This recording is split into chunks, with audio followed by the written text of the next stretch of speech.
Hello बच्चों, कैसे हैं आप लोग। आज हम आप लोग को जो है 13.1 का जो है मैथ पढ़ाने जा रहे हैं। क्लास 8 का जो है क्षेत्रमिति चैप्टर से लिया गया क्वेश्चन है। तो आज जो हम आप लोग को क्वेश्चन नंबर 3 कराने जा रहे हैं। इससे पहले आपको 1 और 2 करा चुके हैं इससे पहले वाली वीडियो में। ठीक है, अगर आप नहीं देखे हैं तो उसको भी आप देख सकते हैं। इस चैनल पर अगर नए हैं तो सब्सक्राइब जरूर कर लेंगे, लाइक और कमेंट करना तो बिल्कुल ना भूलेंगे। तो सबसे पहले हम क्वेश्चन देख लेते हैं। क्वेश्चन क्या कह रहा है। क्वेश्चन में कह रहा है कि अमरेश अपने घर के आंगन में ईंट बिछवाना चाहता है।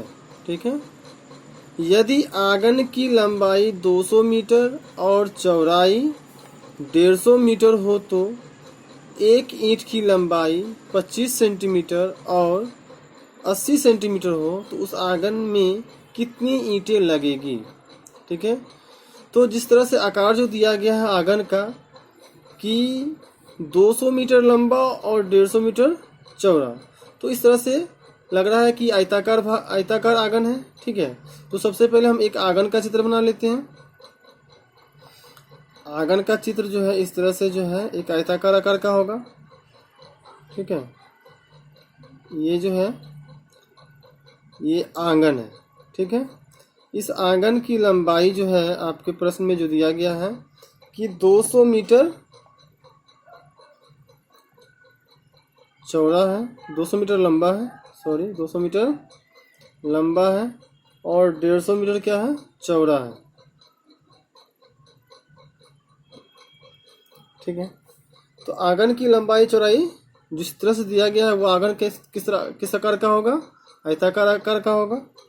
तो हम लिख सकते हैं आंगन का कुल क्षेत्रफल, हल दे के लिखेंगे आंगन का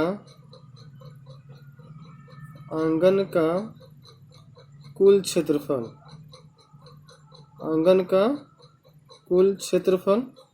तो आंगन किस आकार का है, आयताकार आकार का है, तो आयत का क्षेत्रफल लिखेंगे यानी कि लंबाई गुने चौड़ाई हो जाएगा।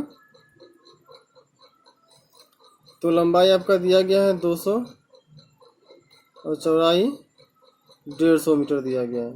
ठीक है, तो दोनों को गुना कर देंगे, कितना हो जाएगा, 15 दूना 30 यानी कि 3000 हो जाएगा।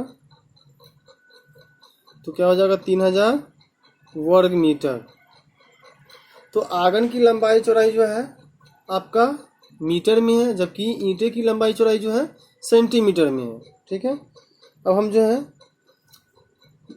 एक मीटर में और एक सेंटीमीटर है, तो ईंटा जो है सेंटीमीटर में है, तो इसको हम आंगन की जो है लंबाई चौड़ाई को भी हम सेंटीमीटर में अगर बदलना चाहेंगे तो ये जो वर्ग मीटर में आपका लंबाई चौड़ाई है, तो इसको मीटर को सेंटीमीटर में बदलने के लिए क्या करते हैं, 100 से गुना कर देते हैं। कितना से गुना करेंगे, 100 से गुना कर देंगे। तो 3000 जो वर्ग मीटर है उसको क्या करेंगे, 100 से मल्टीप्लाई कर देंगे, तो कितना हो जाएगा, 3000 पर 00 हो जाएगा, इकाई दाई सैकड़ा हजार 10,000 लाख यानी कि 3 लाख हो जाएगा। कितना हो जाएगा, 3 लाख वर्ग सेंटीमीटर हो जाएगा। 3 लाख वर्ग सेंटीमीटर आपका जो हो जाएगा आंगन का कुल क्षेत्रफल हो जाएगा। अब निकाल लेते हैं हम ईंट का क्षेत्रफल। अब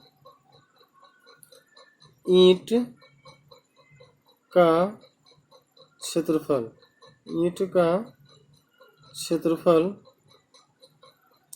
ईंट का भी आकार आप जानते हैं कि क्या होता है, आयताकार ही होता है। इसका भी क्षेत्रफल क्या होगा, लंबाई गुने चौड़ाई, लंबाई गुने चौड़ाई। ठीक है, तो लंबाई गुने चौड़ाई, तो लंबाई कितना है ईंट का, 25 और चौड़ाई है 80।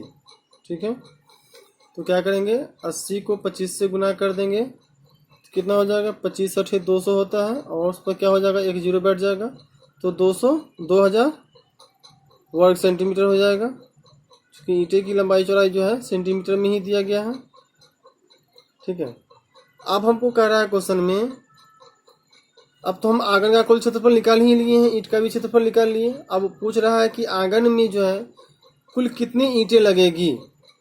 ठीक है, तो आंगन में कुल कितनी ईंटें लगेगी, इसके लिए हम क्या करेंगे, ईंटों की संख्या जो निकालना है इसमें, इसके लिए क्या करेंगे कि आंगन के कुल क्षेत्रफल में से ईंटों की कुल क्षेत्रफल से जो है भाग कर देंगे। क्या करेंगे, आंगन के कुल क्षेत्रफल में से ईंटों की संख्या से क्या करेंगे, ईंटों की कुल क्षेत्रफल से क्या करेंगे, डिवाइड कर देंगे। लिखेंगे इस तरह से, इसलिए ईंटों की संख्या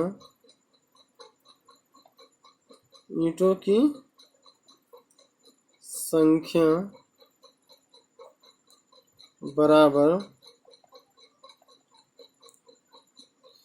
तो आंगन का जो क्षेत्रफल लिखा लेते हैं उसका कितना था, 3 लाख था, तो 3 लाख में क्या करेंगे, 2000 से डिवाइड कर देंगे। अब देखिए नीचे का 3 जीरो से ऊपर का 3 जीरो माइनस हो जाएगा, तो कितना बचेगा,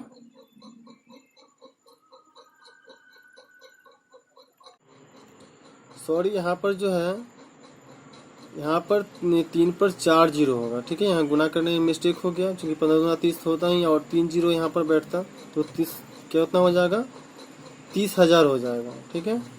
और 30,000 में 100 से गुना करेंगे तो इस पर 1 जीरो और बैठ जाएगा 3 लाख में। तो इस तरह से जो है यहाँ पर भी जो है क्या हो जाएगा, 3 जीरो से 3 जीरो माइनस हो जाएगा, तो आपका कितना बचेगा यहाँ पर 3,000, और 3,000 में फिर 2 से डिवाइड कर देंगे तो कितना हो जाएगा, 1500, कितना हो जाएगा, 1500। तो इस तरह से आपका ईंटों की संख्या कितना निकल गया, 1500। यह क्वेश्चन जो है आपका 13.1 का तीसरा क्वेश्चन कंप्लीट कर दिए हैं। अब आते हैं नेक्स्ट क्वेश्चन की ओर। आपका क्वेश्चन नंबर 4 जो है कह रहा है, एक त्रिभुजाकार खेत का क्षेत्रफल 600 वर्ग मीटर तथा ऊंचाई 60 मीटर है, तो उस खेत का आधार ज्ञात करें, ठीक है। तो इसको हम कैसे हल करेंगे, तो सबसे पहले आपके क्वेश्चन में क्या क्या दिया गया है, क्वेश्चन में आपका दिया गया है त्रिभुजाकार खेत का क्षेत्रफल, लिखेंगे त्रिभुजाकार खेत का क्षेत्रफल, त्रिभुजाकार खेत का क्षेत्रफल का मान कितना दिया गया है, 600 वर्ग मीटर, ठीक है, 600 वर्ग मीटर, तथा ऊंचाई जो है, ऊंचाई कितना दिया गया है, 60 मीटर, ठीक है, 60 मीटर। तो हमको आधार ज्ञात करना है, ठीक है। तो हम जानते हैं कि त्रिभुजाकार खेत का जो क्षेत्रफल होता है वो 1/2 गुने आधार गुने ऊंचाई होता है। आधार तो मालूम है ही नहीं, तो हम इसके लिए क्या करेंगे, लिखेंगे माना कि आयताकार खेत का आधार, आयताकार खेत का आधार x मान लेते हैं, x मीटर है, क्योंकि इसमें तो कोई मान दिया नहीं है, आधार ज्ञात करना है। इस तरह से अब इस रूल पर बैठा देते हैं इसको, किस रूल पर निकालना है, त्रिभुज के क्षेत्रफल पर निकालना है। लिखेंगे इसलिए त्रिभुज का क्षेत्रफल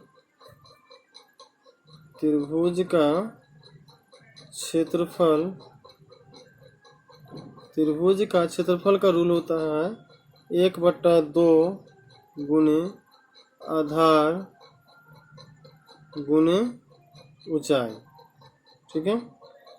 क्या होता है रूल, त्रिभुज का क्षेत्रफल का रूल होता है 1/2 गुने आधार गुने ऊंचाई।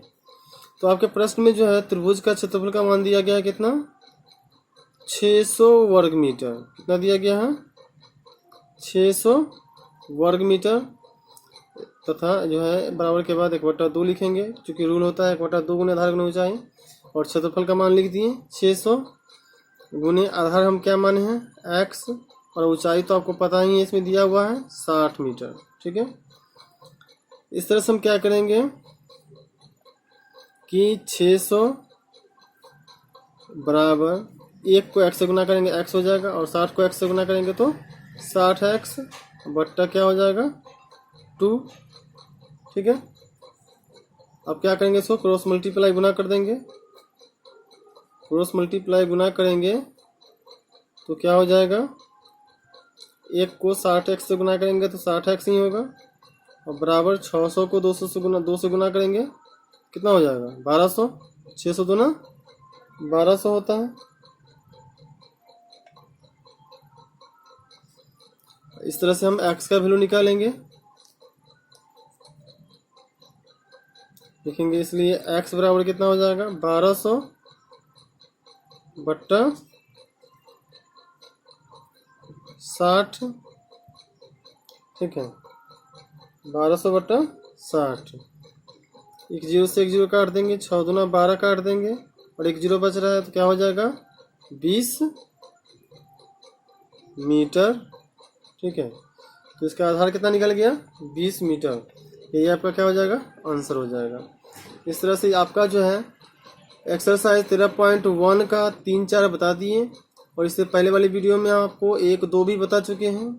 आपका लास्ट क्वेश्चन जो है 13.1 का जो है 5वां क्वेश्चन बच रहा है, ये भी आपको नेक्स्ट वीडियो में बता देंगे। और इस तरह से इस चैनल पर नए हैं तो सब्सक्राइब जरूर कर लेंगे, और लाइक और कमेंट करना तो बिल्कुल ना भूलेंगे। इस वीडियो को देखने के लिए थैंक यू, धन्यवाद।